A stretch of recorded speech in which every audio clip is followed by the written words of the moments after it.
Rob, that was really, really interesting. I really enjoyed watching the session, and there were you couldn't see it because my camera was off, but I was actually taking notes like mad. There's a lot of things that have come up out of your session that I would really like to discuss. I'm not sure we'll be able to discuss all of it, but We'll there try. are a lot of, yeah, we'll try. There are a lot of issues that have come up. But is there anything that you would like to follow up on from your session, or anything that follows on from the discussion that we had on the in the chat box? Yeah, it's one thing I'd like to say is I've kind of done parts of this talk before in different places, and a lot of people say that they feel that this is really student targeted. And actually, I'm trying to be subtle that this is really teacher targeted.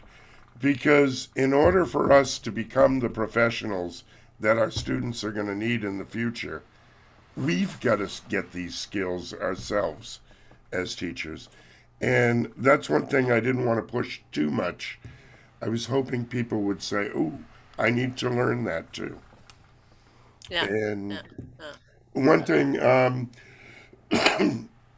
excuse me, one thing I'd like to talk about, and just a little, is when it comes to conflict, you're the expert. And I don't mean we're conflict all the time, but I yeah, mean, I'm not even going to talk about conflict resolution. You're yeah. my expert on that. So Mm, you yeah. know how important that is. Yeah, I do. And I was really excited to see that conflict is one of the skills that you have actually included in your presentation and in your session. And it was really interesting before I actually get to conflict, because Mhm. that's one of the things that I actually wrote down in my notes. But before I get to that, I was actually interested to see that the research that you showed about, what's going to happen in 2030 and what skills our students will need to be more employable Mhm. by 2030 is actually very similar to research which has been conducted by McKinsey. Kinsey. And but there was one thing that they have done, which I thought was really fascinating, and that is the set of skills and competences that they have come up with. They've come up with 50, I think it was 56, but it doesn't really matter whether it's 35 or Mhm. 56. They're actually essentially very, very similar. Yeah. Yeah. But one of the most interesting things that they have done is they have compared this set of competences and skills to what is actually being taught at schools. Yeah. And there is a list of skills and competencies which are dealt with in educational systems currently, but there is a huge list of things which are not dealt with in education. And what I found really, really sad was things like digital ethics, which is actually not really dealt with in Mhm. education. And that's something that's becoming more and more essential, Right. but also things like synthesizing messages. Hmm. Students are not taught to summarize and then pass on a message, which again is really, really sad. Yeah. But coming back to conflict, Hmm. the one of the things which I found really, really interesting, and I don't know if you know about this, but there is, I'm not just a conflict management specialist, I'm also a trained mediator. Hmm. And one of the areas of mediation that I'm really interested in is peer mediation or peer mediation schemes. And this is something that's becoming more and more popular in mainstream education around the world. I Hmm. mean, there's still too little of it, but it is Yeah. slowly becoming more and more Slowly. popular. And it's slowly, yeah. Yeah. And I think this is incredibly important because it really gives students the skills that they're going to need in the future. Yep. And especially if we're talking about schools where English is the medium of instruction, Hmm. they actually have to learn to do it in English. Hmm. Uh, which means that they're gaining the skill both in the L1 but also in You English, know. Yeah. which I think is actually quite fascinating. Yeah. So yeah, I think it is an extremely important skill to have. Well, I think it's a great skill. I wish there was a way that we could send all adults back to school to start Oh, learning it absolutely. too. And, we find ourselves teaching this now to Yeah, adults. yeah, yeah, Yeah. yeah, yeah. Good. But I Great. think it's but I think it's the fact that we're teaching it to adults now. I mean, okay, at least we're teaching it now. Yeah. At least there are more and more people, and that actually is a great hope. There are more and more people like yourself who realize the importance of actually looking at what the future is going to bring, and so what skills my clients are going to need.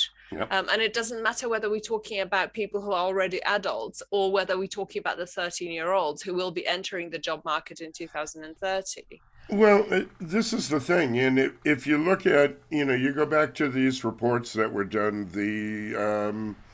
The first report was done, I think, 2016, which told about the competencies that we needed for 2018. You know what? We passed it, Yeah. and we're not halfway through that list yet. Yeah.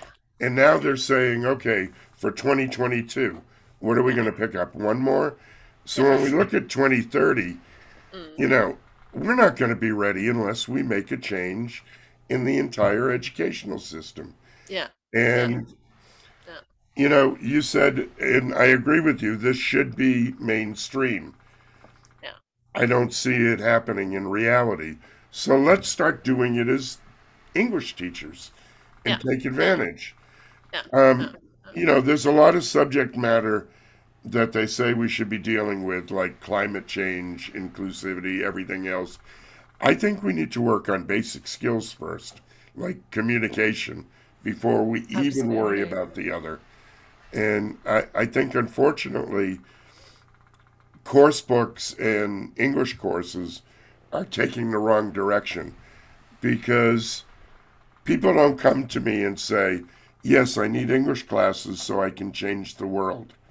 They say, no, Yeah. I need English classes because I need a promotion at my job.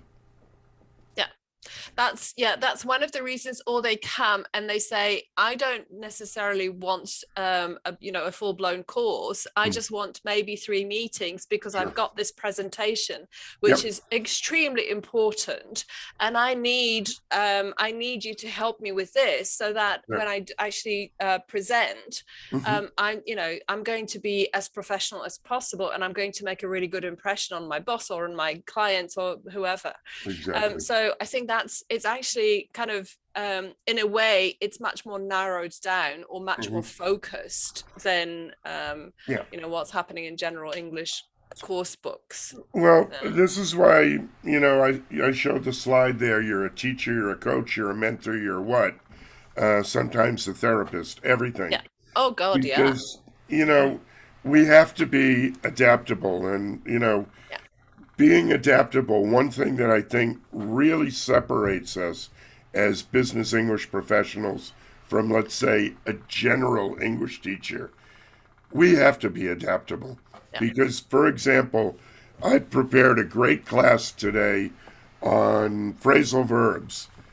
And the first thing the student says, I have a meeting tomorrow. Can you help me? Exactly. Yeah. We got to change like that. Yeah. Yeah. Yeah. And general English teachers aren't ready for that. That's true. Yeah. Well, this is actually my experience as well. I'm working with a finance director of an international company, and what happens very often is that I've got this wonderful plan of what it is that we need to Yeah. work on, and this lady at the beginning of the meeting says, I've got this really important email that I have to Mm-hmm. send. Can we check it together? And That's then, of it. course, there is language work that comes out of it. Oh, But the exactly. beauty of it is that it is 100% relevant.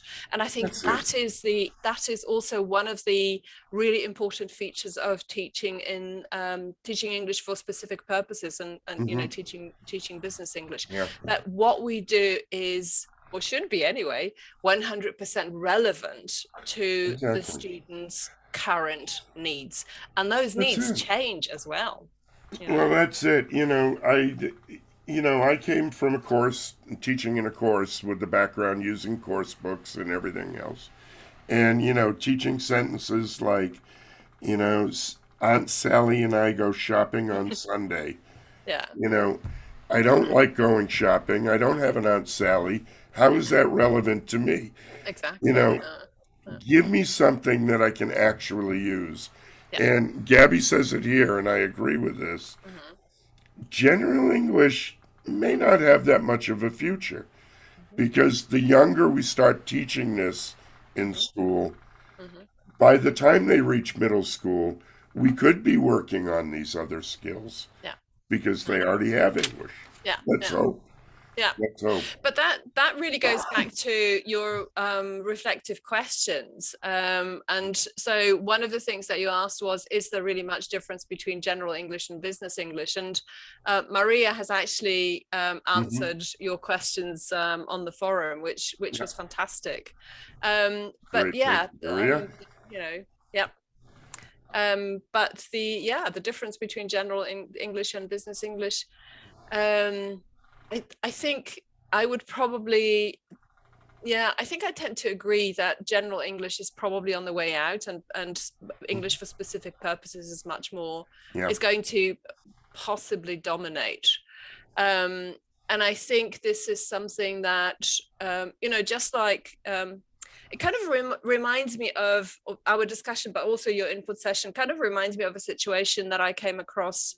I think it was about 15 years ago. And I was, we were starting to think about using technology in teaching, and we were doing like first experiments, etc., etc. And I was actually doing a session in one of the European countries. I was doing a session for teachers about using technology and the potential of using technology in teaching.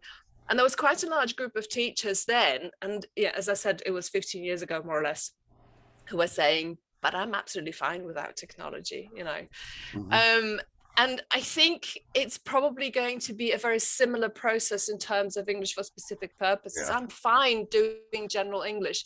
Well, the Right. question is, how long are you going to be fine just doing general English? Exactly.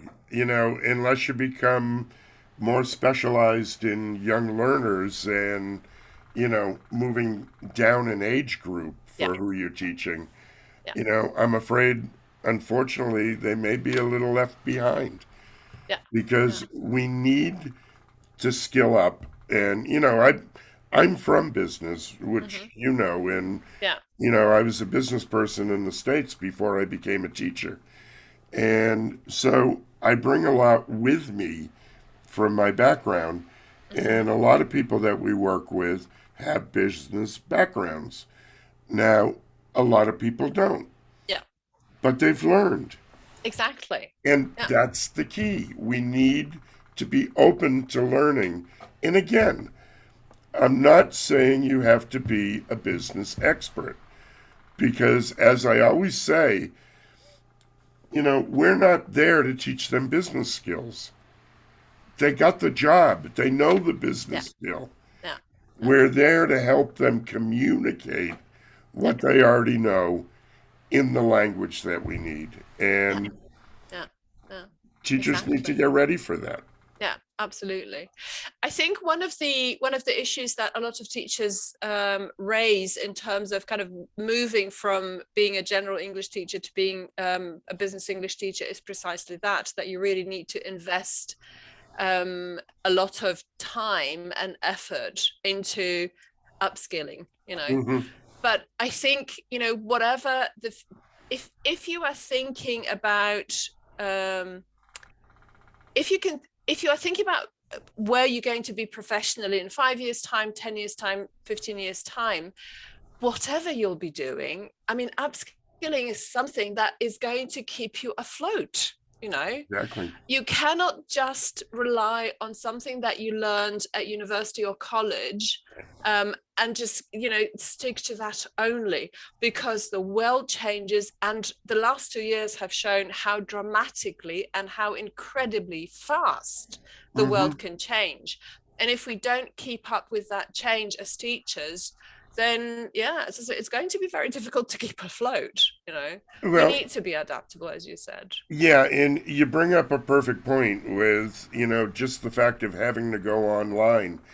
I was talking about this years ago because, Mhm. I've been online for 20 years, Yeah. that teachers need to start learning some technology to Yeah. be able to have some kind of backup or more tools. Now, I'm not talking all the tech apps, Sure. I'm Hmm. talking just using platforms.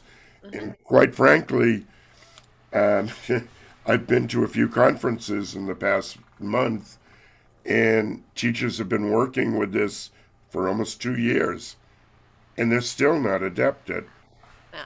working with online Yeah. platforms, Yeah. which I think is a shame. Yeah. And, you know, this whole idea of upskilling is we need to reflect on what we know Yeah. and what we don't know and what we're going to need to know in the future. Exactly. And Yeah. like we said before, it's hard to predict, Yeah. Yeah. but Yeah. we can get close and get ready. Exactly. I mean, there are obviously, the future is the future. It hasn't arrived yet, so nobody really knows what's going to happen. Sure. But as you said, we can get close in our predictions, and there are certain things that seem fairly certain because the trend is already there. Mm-hmm. Like, for example, the increased demand for higher level skills and competencies, and a decrease in terms of lower level skills and competencies. Yeah. So, and if the trend is already here, then you can fight against it all you want, but it's going to win. It's going to be yes. stronger than you. It's going to be stronger than what you think. Yeah. And it's just going to take you where it wants, basically. And I really think if you look at it, one of the nice things that's happened because of the pandemic, I think that we've gone, easily to online, those of us that have done it. But now the students have accepted online as an easier way of studying. Oh, yes. And I think you're going to find more one-to-one, more specialized classes. Absolutely. These idea of group classes are going to go away. Yeah. You'll have it in high school, university, but more Not in one-to-one. other contexts. Yeah. I think it's actually quite interesting. Sue is saying that's what I'm doing nowadays. I think this is a trend that has been noticeable for quite a few years now. I mean, the number of, if you look at language schools, for example, the number of one-to-one courses is increasing, and the number of group courses is either staying the same or going down. Yeah. And people are less and less interested in something that's standardized, because if it's for everybody, it's for nobody. It's for nobody. Yeah, exactly. And especially in a business context where, as a business person, exactly what it is that you need, or you have a very good idea. If you don't know exactly, then you have a very good idea of, the direction that you need to go into. And that is going to be at least slightly, if not more definitely different from the next person, And Gabby is saying, in other words, people are less and less interested in general English. Absolutely, I actually sometimes get comments like, I'm really not interested in talking about the weather and what I had for breakfast this morning. When I talk to potential clients, for example. But this is the experience that they have. They have been learning English in that particular way, but it no longer works. No, it doesn't. And the thing is that hopefully, the courses, the course books, and everything else have covered this at the lower levels. Yeah. And you and I have talked about this, that really, English is good at B1, B2. Yeah. And they have everything they need. Yeah. We should be taking them from C1, C2 into their specialty. Yeah. And absolutely. Working with what they need. And, Gabby says it here. I know this is the same for Sue, for you, for me. We don't use course books at this point. No. Again, a course book is an excellent tool, but not for this context. Yeah. It's again, it's for everybody, which means it's not really for anybody. Yeah. So that is a bit of an issue. Even preparing classes, because it's amazing. I have so many prepared classes that I've done over the years, and I don't use them. Exactly. Because it's, what do you have today? Oh, here's a new thing that just came up. Yeah. Yeah. And Yeah. Yeah. Yeah. the amazing thing is I learn as much as my students do because I'm learning their business. Yeah. Um, and I'm dealing with an energy company right now, learning about solar and wind power. You Yeah. know, something I didn't deal with before. Hmm. But they're teaching me the business. I'm teaching them how to talk about it. Exactly. Yeah. Sue says even a business English course book sometimes hits the spot with one unit. Yeah. Yeah. Yeah, Yep. absolutely. But these are the course books that they're really general business course books, which Yep. again, they are for everybody, and that means not really Yeah. anybody. Well, this I won't name names of books because Mm, I'm not saying that they're bad. mm, Like we said, they're a great starting tool. yeah. But I remember when I started the first time with the course book, and it was talking about ladies' products, and I had an all-male class. Yeah. You know, Extremely relevant. yes. Now, the work that you were doing was relevant. Yeah. Needs analysis, this, the financial, blah blah blah. Hmm. But they couldn't get into it No, of course not. because you're talking about women's products. So, Yeah. Yeah. But I think, going back to the points that you made about taking students into their specialties, I think, mhm, or, into their field of interest or their field of specialty. I think there's one thing that is really, really important, and that is that you, as a teacher, because obviously, sometimes you're going to come across things that really surprise you in language terms, yeah, because when you talk about a certain community of practice, they're going to use a language in a very idiosyncratic way.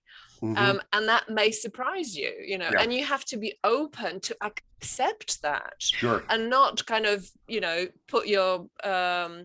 put your foot down and say, no, no, no, this is not how you say it in English. Well, if they do, that's it. that's This it. is the accepted way of communicating in that particular context. Exactly. And I think this is something very, very important. Yeah, and it's funny because you see this a lot in accounting because the headers that are used in accounting sometimes Mm, say, well, we wouldn't say that in English, but that's what it's called around the world.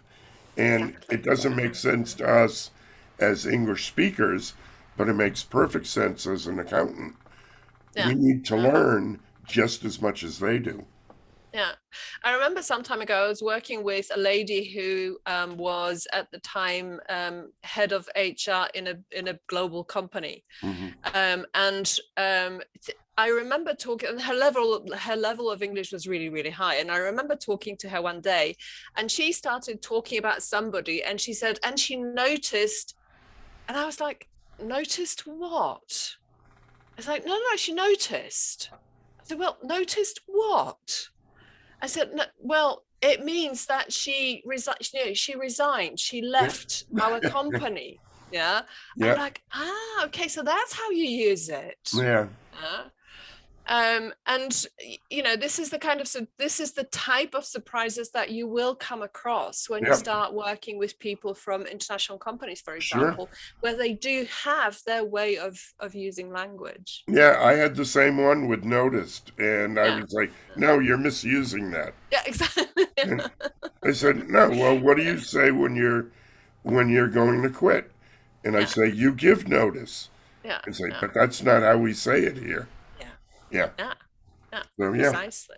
Yeah. yeah. And this is the thing: you know, we're wearing gray. We have a little gray, Yeah. even though we're Well, a little youngsters. is an understatement. But I'm being polite. Um, I'm very proud of my grey, so So am I. I dye mine this way. I'm really only in my 20s, but nobody takes me seriously. Yeah, yeah. but they say you can't teach an old dog new tricks. It's not true, but you just might have to hit him a little bit harder. And, we need to Yeah. keep learning, Yeah. even at our age and our Absolutely. experience. And what I'm afraid of is a lot of teachers aren't open to making that change. And I think this is what scares me about the future. Yeah, I think unfortunately I have to agree with that. I work with teachers a lot, and I have worked with absolutely fantastic teachers who are really open to change, who are really open to learning new things, who are open to experimenting. Mm-hmm. But I have also worked with teachers who are not exactly open, and I think one of the things that I hear sometimes in teacher training, either courses or events, is, we don't want to do reflection, just give us some meat, Yeah. which means give me an activity which I can use on Monday morning, which, Yeah. it's great. I can give you an activity for Monday morning, but I think it's the reflection and looking at the principles of what you do, or principles behind what you do, that will actually help you generate not just this one activity for Monday morning, but 1,000 activities. Exactly. The old teaching But yeah, egg to very fish. often, yeah, yeah, Yeah. exactly. It's really Uh, the same thing. Yeah. And yeah. oh, we should come up with a good pithy statement for business English like that. And that's true.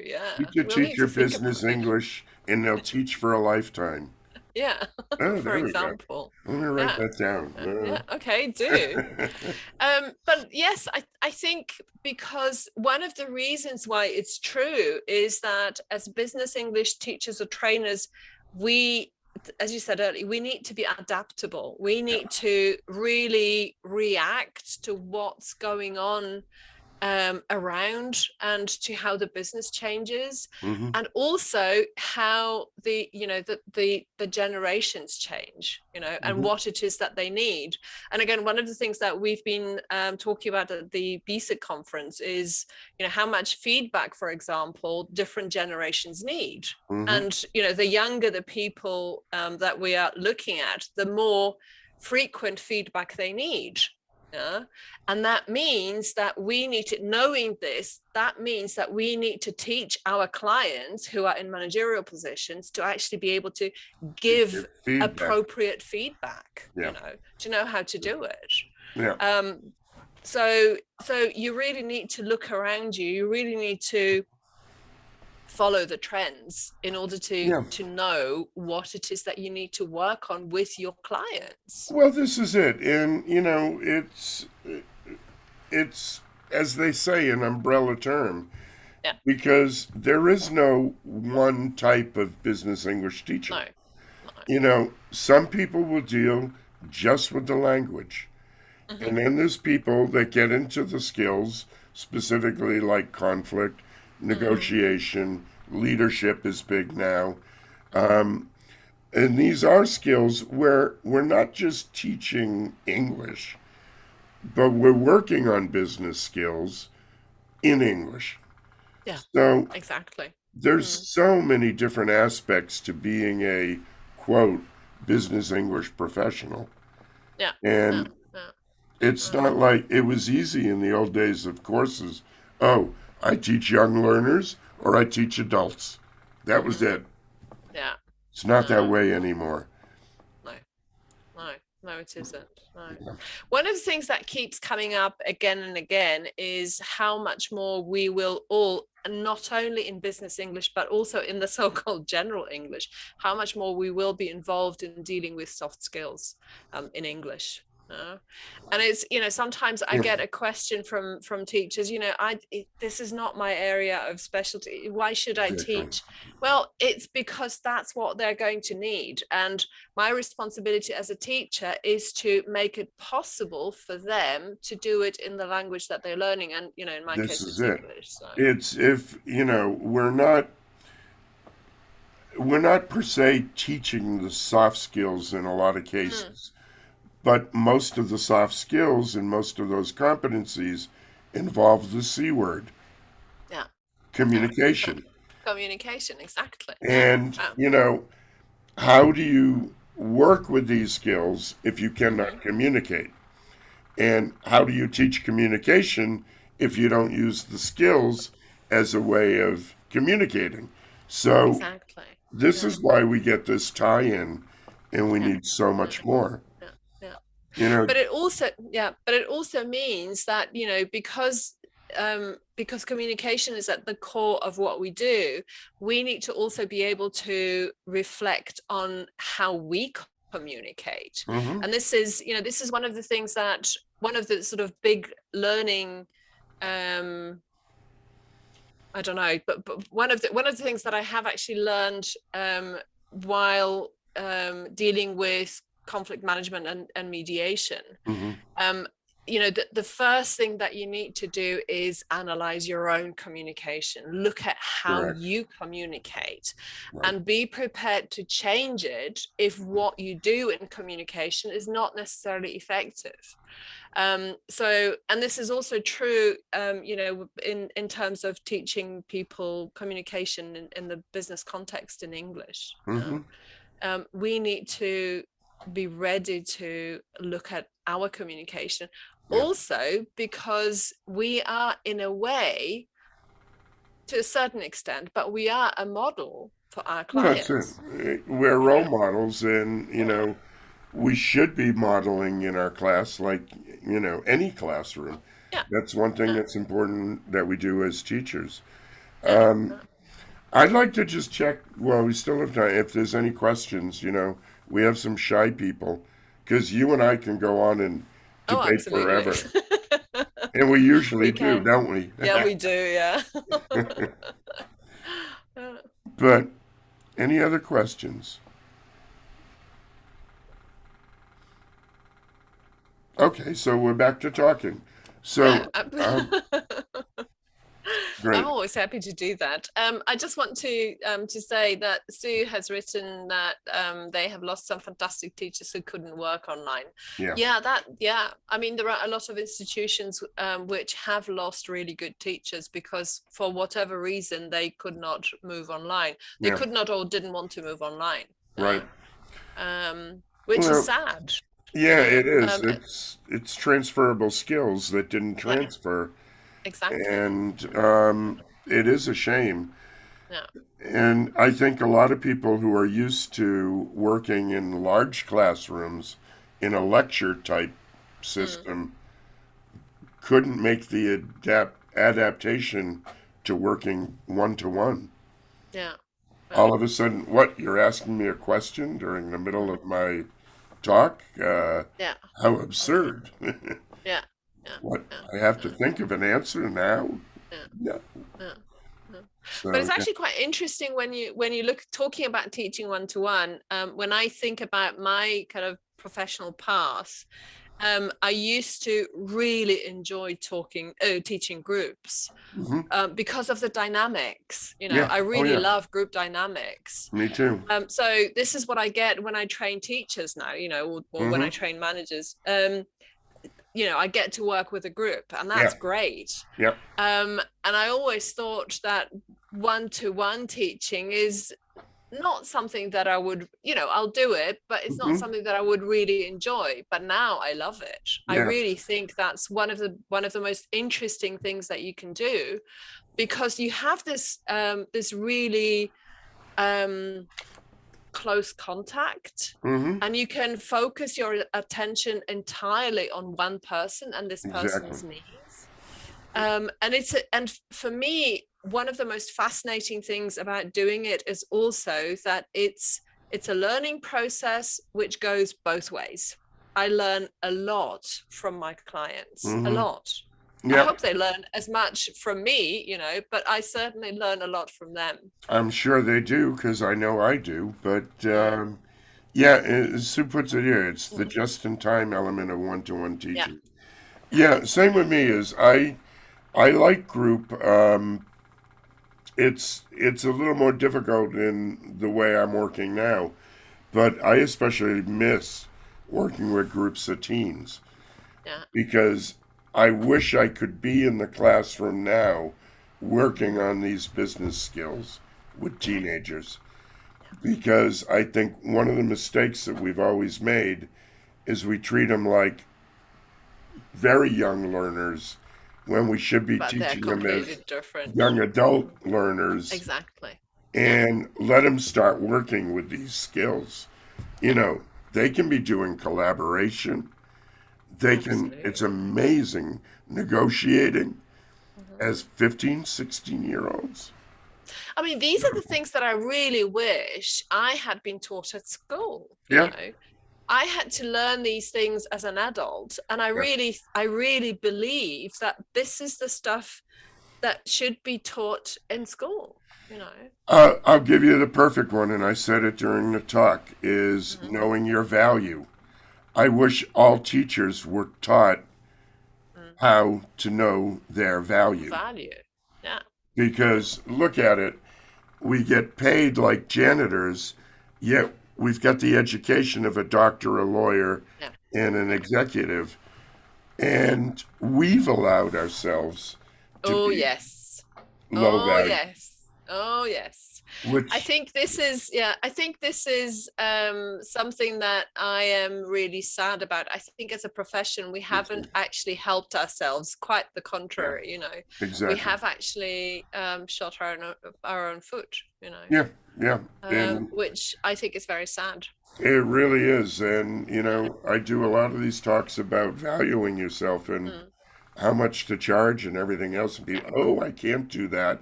I said, why not? Well, why not? Yeah, exactly. You You've got know? the skills, you've got the expertise, you've got the adaptability, you've got the flexibility, that you know, you've got everything that it takes Yeah. to work with these high-powered business people.